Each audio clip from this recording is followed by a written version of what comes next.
proceed. Thank you, Your Honor. Honorable Chief Justice, Associate Justices, and may it please the Court. Good evening, Your Honors. My name is Amanda Collins, and I, along with my co-counsel, Mr. Alexi Ehrlich, rise on behalf of respondents in the case of bar, Olympus State University. I now rise to demonstrate to the Court how Olympus State University has acted in a constitutional manner to protect its students. We ask this Court to affirm the decision of the lower court for two reasons. The first is that the student organization policy is both reasonable and viewpoint neutral as provided by the limited public forums review. The second is that under strict scrutiny, the Student Honor Code is able to pass all three prongs and is therefore constitutionally permissible. Your Honors, as an institution of higher education and an extension of the state, Olympus State University has the responsibility and obligation not only to provide the best educational atmosphere possible, but also to protect its students from the harm of discrimination. Now, there are two issues before the Court today. The first is that Ms. Kirsch's group, Women for True Equality, was denied official recognition by the university. The university did so under its student organization policy. Isn't it a bit hypocritical for the university to be concerned about protecting the students from discrimination, and yet it has this very discriminatory admission policy? Your Honor, both policies are in an attempt to provide the best educational atmosphere for its students. So for the limited public forum test, in order to pass, there must be both a reasonable and viewpoint neutral, as cited by the Court in Christian Legal Society versus Martinez. Well, what you're saying is that it's okay for the university, with respect to these student groups, to enforce a no gender discrimination policy. Is that it? Yes, Your Honor. Is it always the case that excluding, well, certainly, obviously, there's certain places men and women can't go, but the question is, what if it was a student group that wanted to go on campus and they were survivors of rape and they wanted to help other victims of rape on campus? Would it be okay for them to exclude men? Your Honor, if the university found... would the university preclude that group from being on campus to help women victims of rape? Would you exclude them? Your Honor, if the university found that it was persistent discrimination based on gender, however, in that case, the university could look to a history of sexual violence as the reason for the closed nature of the group, rather than needing it to be all women. So well, in this case, the women who are part of this group are, in essence, victims of your policy. The men aren't. So why isn't it kind of strange that you're arguing that they should be forced to include in their group non-victims in a victims group? No, Your Honor, because the policies which do protect its students from discrimination pass constitutional muster. But the only reason they want the women in, or the main reason, is because they're in a class that you created. Women who were treated differently in the admissions process. And that's the basis of their First Amendment argument. So why is it that the university is right here? Your Honor, the university, while not personally agreeing with Ms. Kirsch's message, does contend that it has a place on campus and even welcomes a diversity of ideas. However, the act of discrimination against other students using state resources and resources that the students themselves have contributed to can be infringed upon if those policies do pass constitutional muster. Well, how can you make the expression of protest about discrimination and honor system violation? That disturbs me, and when you use the word reasonable, I'm very disturbed by the fact that a young woman who was simply trying to organize a group to protest against what she deemed to be discrimination was not suspended, but completely kicked off the campus with no possibility of return for an honor system violation. Yes, when Your all she did was protest. Now, how can that meet strict scrutiny? There's got to be a lesser means of punishment that would accomplish the university's purpose without this extreme action. Your Honor, turning to the strict scrutiny analysis for the Student Honor Code, the university is able to pass all three prongs. Looking first to the least restrictive means possible prong, the university did take the least restrictive mean possible for several reasons. The first is that Ms. Kirsch was a repeat offender. Not only did she form the group initially, but then even despite several warnings that she could receive sanctions, Ms. Kirsch continued her violations. The university did not have an additional avenue to make sure that Ms. Kirsch would not continue discriminating. If this is the least restrictive means available, could you explain to me what would be a greater restriction or means on her freedom than what happened here? She was expelled. I suppose they could kill her, but short of that, what could be more? Your Honor, if Ms. Kirsch was not a persistent violator of the conduct, then the university would not be in fear of losing control of their policies. However, Ms. Kirsch gave no indication that she would ever comply. Why didn't the university just deny her group the same funding that other groups had? Wouldn't that be enough to send the message? Your Honor, because they did deny them funding, but then because Ms. Kirsch was violating the Student Honor Code, the university, in its attempt to provide the best educational atmosphere, which was held to be a power in Widmar versus Vincent, the university had to take action against Ms. Kirsch. Additionally, the university did so in a means that did not actually infringe upon the message of the Women for True Equality. The court has looked in Roberts versus JC's as to whether or not the forced inclusion of unwanted members would alter that message. Now, the court did rule that the JC's were not an expressive association, but they did note that among the spectrum of associations, it had many of the expressive qualities. The JC's were a group that worked for the interests of young men, and the court ruled that women were not inherently against working for those interests. If we hold that it is constitutional for universities to kick students out who completely kick them out, don't we send a message to universities that you can use pretty draconian means to enforce whatever associational views you happen to think are okay? It seems to me that really raises a pretty serious First Amendment red flag. Your Honor, the court does not have to rule that specifically expulsion is always the appropriate means for the university to take against the students who choose their associational rights. Rather, the court today can rule that a university, if its policies pass strict scrutiny and are the least restrictive means possible, can then constitutionally infringe upon the rights of association in order to protect its students. So should we consider here that this extreme punishment just happened to coincide with criticism of the university? Your Honor, the university, while not agreeing personally with Ms. Kirsch's contention... it brings on a new dimension to the term school bullying. Yes, Your Honor. While the university does not personally agree with Ms. Kirsch's contentions about the admissions policy, the university has no problem with that, or even her ideas about gender discrimination. The university only takes issue with her persistent and intentional discrimination on the basis of gender.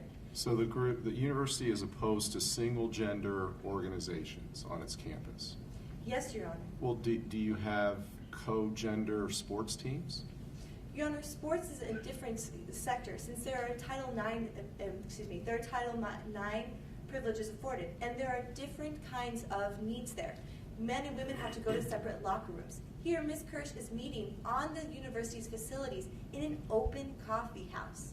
The university has the ability, since it's on its campus, to regulate the conduct, as long as those policies are constitutional. Well, maybe if we rule in favor of your client, we'd open up a whole Pandora's box with respect to Title IX. Your Honor, the court ruled in New York State Club Association versus City of New York that there is always a potential hypothetical that could be ruled constitutional. However, the court today cannot rule on all hypotheticals, but rather the case solely before the court. So is there any expressive message that a group of women could associate behind that would allow for a group to be approved on campus? If it was only for women on campus, then no, Your Honor, because it would be persistent and intentional discrimination. No matter what the message is?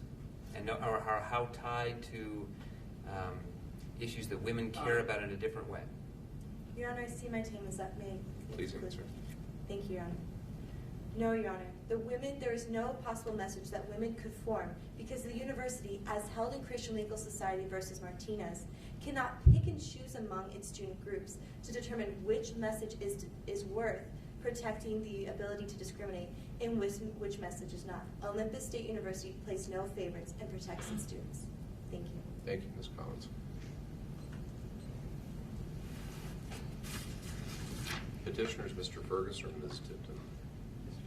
Mr. Ferguson, please take your podium. You have 3 minutes. May it please the court. Your Honors, this case presents 2 key ideas that cut to the heart of American society and law, namely the equal protection of the laws and the freedom of speech and association, neither of which can be denied without significant justification on the part of the government, lest America cease to be a safe haven for freedom. In looking at the first point, under the 14th Amendment, opposing counsel would like to argue that OSU is justified on discriminating on the basis of an immutable characteristic such as gender for the purpose of attaining a balance. And this court has never ruled that a balance rises to the level of an important governmental objective. And actually, a balance is contrary to this court's recognized interest of diversity. This distinction was drawn in both cases of Grutter versus Bollinger and parents involved in community schools versus Seattle School District. And the reasoning is that balance assumes that when there's an equal number of males and females present, that diversity is necessarily present. So that says that if there's a group of 5 people, that if there are 3 to 2 or 2 to 3 males to females, that is necessarily more diverse than a group of people that are 4 males and 1 female, or vice versa. And this is simply not the case. Diversity must be looked at wholly, not rather at one specific characteristic, such as gender.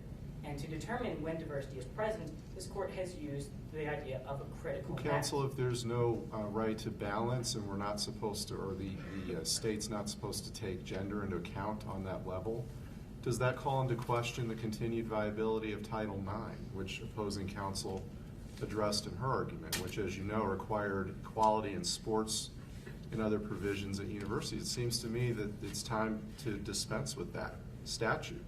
No, Your Honor. This deals specifically with admitting students to a public university, and recognizing that in order for them to discriminate on the basis of gender in that case, they must have an important governmental objective, which can only be diversity in this case, but they exceed the required critical mass, which this court has laid out as the bright line for determining whether or not diversity is present in a particular case or not.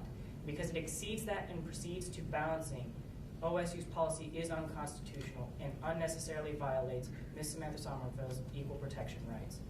And on the First Amendment issue, opposing counsel would like this court to believe that it is possible for a university to determine who a person may or may not associate with on the simple basis of trying to prevent discrimination.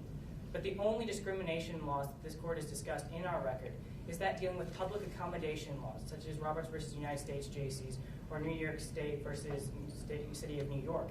And there the court was dealing with public accommodation laws that dealt with public goods and services. But in this particular case, WTE is a private group, and forbidding them to meet on campus requires a compelling government interest. And the means used by OSU are not the least restrictive, unless they fail that test. For these reasons, we respectfully urge this court to reverse the decision of the 14th Circuit. Mr. Ferguson, thank you. Thank you, Your Honors.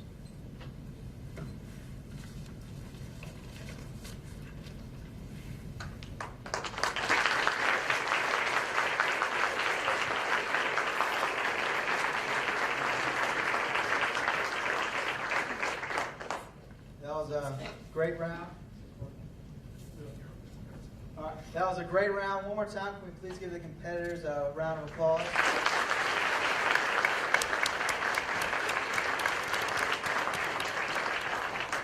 We'll briefly give the judges a moment to tabulate the scores and let the bailiff leave before we go into comments.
Ladies and gentlemen, before we get into the comments, I'd quickly like to introduce our final panel.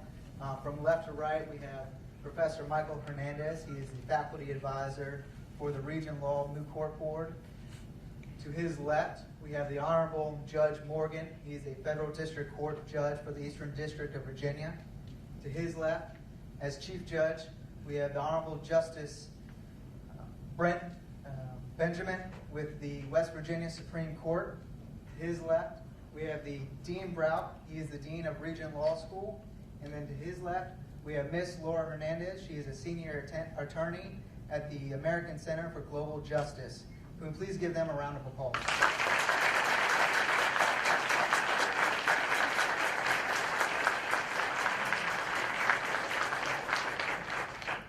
We will now have comments. Sir, our left. Really impressive. Just great job.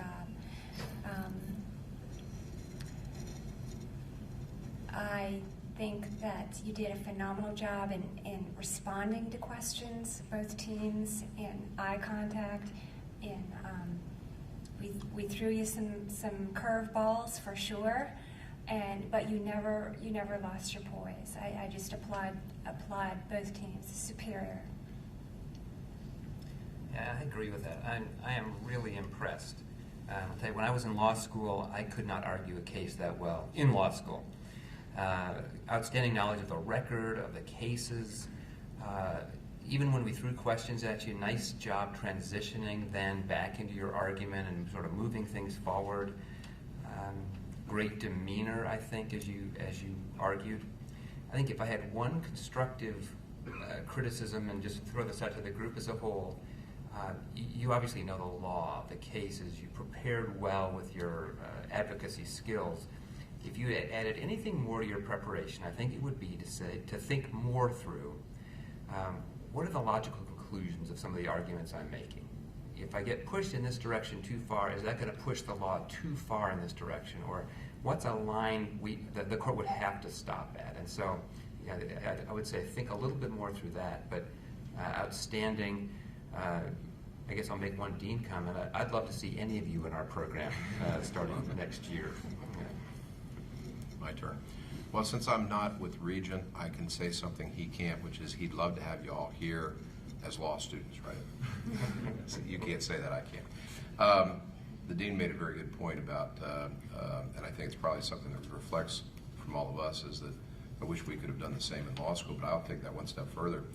I've had 2 solid weeks of appellate cases in the last 2 weeks, and you guys could hold your own with any of those arguments and probably exceeded them. So very hearty congratulations.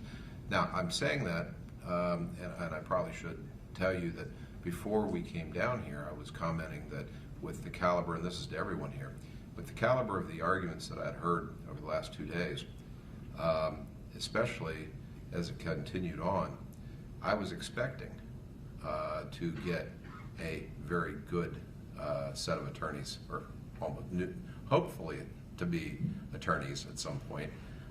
Some good argument here, and I certainly was not disappointed. You did it both an outstanding job, and I heartily congratulate you for that. A couple other points. Your demeanor was very good. Your transitioning, very good. Obviously, you've spent a lot of time on this, and I'm sure at this point you're kind of looking at your watch a little bit saying, boy, we've kind of made it here. One tactical point. I know it's easier to argue sometimes the intermediate scrutiny, but don't concede necessarily if strict scrutiny supports you. Don't underestimate that sometimes courts look to change the law. That's the only thing how the court system evolves. And a different panel in a different age may take what was intermediate scrutiny and shift it into a strict scrutiny, particularly as that court may be more interested in certain gender, perhaps related issues or other immutable issues. So, but you did a good job leading from strength, and congratulations to both of you, and congratulations for getting here, and to everybody out there, both the teams and the support staff. Great job, and it's great that you got here, and keep up the good work. Well, I'm not going to try to exceed the superlatives of my fellow judges. I think you learn more from constructive criticism than you do from praise. You've had a lot of praise and you deserve it. I have perhaps a slightly different viewpoint as a judge than some of the other members of the panel. I'm a trial court judge, and what I'm thinking is that this case is more than an intellectual exercise. There are real people involved here. There was a person who was denied admission to this university, and there was a person who was kicked off the campus for honor code violation.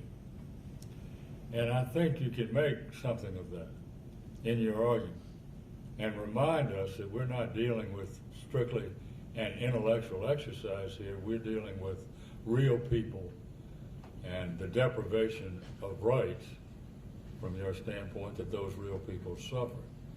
And I would like to see some emphasis on that fact.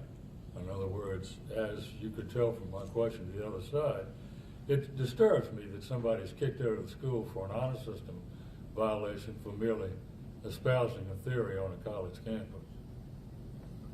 And I think you could say that.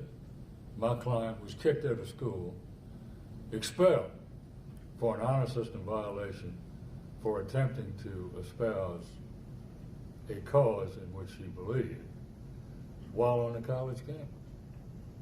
And you've got a client who was not admitted in spite of all of the work she put in to put together this excellent record.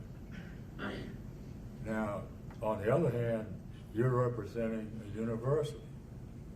It's not quite the same thing, but this university is trying to achieve excellence.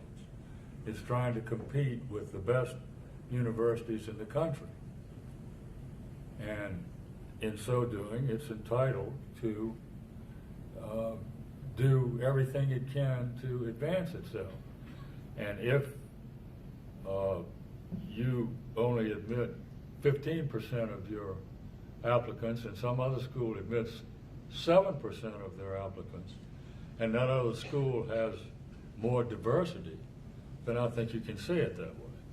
What we're trying to achieve here is the best educational experience for everybody who comes to this university. So again, I think maybe I look at it differently because I sit in a trial court, but I like to try to personalize to some degree the case we're talking about instead of treating it as an intellectual exercise. I want to congratulate all four of you in getting this far. I saw some excellent rounds in the preliminary rounds, and so I know that you got past some teams that were outstanding. So all four of you are winners. You were all in an excellent range. It's so hard to judge rounds like this. I'll tell you as a coach, I'm taking a team to nationals in a week and a half, and I know you guys could compete with the teams that I saw at the regional rounds easily. So I know you're going to be successful. I assume all four of you are interested in law school, and I wish you the best. But it would be a privilege to coach you. Wherever you go, I hope you do moot court because you're really good at it. You did an excellent job. Ladies and gentlemen, can we get one more round of applause?